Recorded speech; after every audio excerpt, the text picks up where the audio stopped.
This is Three Rivers Beach down here. We're halfway along the beach. It turns into the Shoalwater military base. Now today is the beginning of the Shoalwater Talisman Sabre operations, 2007. We've got a few hundred people just arriving now in Yeppoon, and we just come out here to do a little bit of a recce just to check out what it's like, and probably in the next day or two we're going to have a little protest down here, so we just want to check it all out. Just over the hill there's the war games will start happening like today and tomorrow. You know, they're starting to have small arms conflict. In the next few days they're going to be bombarding a little bit further up here, one of these pristine mountains up here. Where we're standing now, there's these huge parabolic sand dunes that go back like about 2 or 3 kilometres. They're ancient, and this whole area was going to be mined for sand mining I think about 10 or 15 years ago. That was stopped, and the military said they'd look after it. Well, now we're having all sorts of problems. You know, they're bombing up further in there, this pristine area. There's heavy metal contamination all over the place.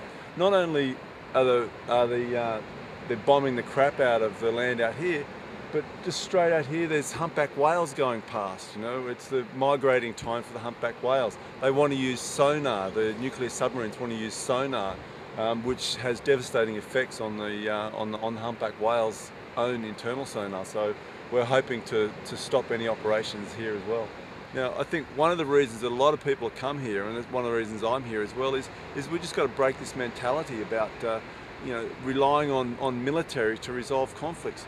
Australia's got itself into so much trouble by aligning itself with America. Look what the trouble with Iraq and Vietnam and all the wars where we side with America. You know, these guys are the bully boys of the world, and you know, we've got to look at different ways of resolving conflict rather than playing these silly little war games when all this revenue could be going into much better things.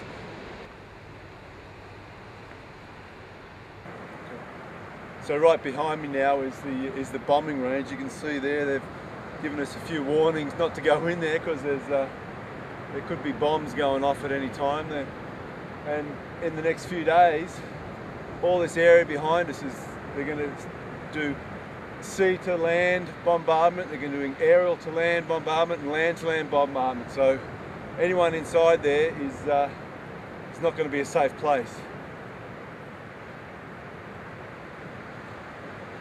One of the reasons we're down here today is to check out the area to see what it's going to be like if we put a few people inside this live bombing range. And there's been a few people that said they're going to go in there, they're going to set up a camp in there, and the idea is that we're going to tell the media and the military and everyone outside that there's people in there, and they just can't bomb because they could land on top of someone.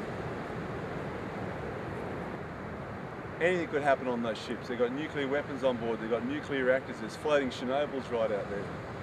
In this pristine environment inside this World Heritage Barrier Reef, it's crazy. Let's hope they don't start dropping any bombs. Ah!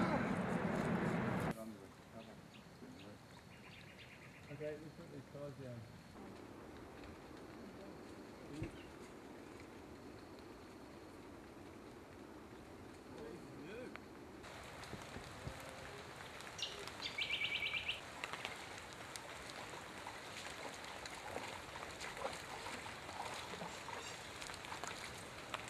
These are beautiful creeks just behind the sand dunes. We're in prohibited zone right now. They've said not to come in here because they could drop bombs here at any moment. So let's hope they're not dropping any today.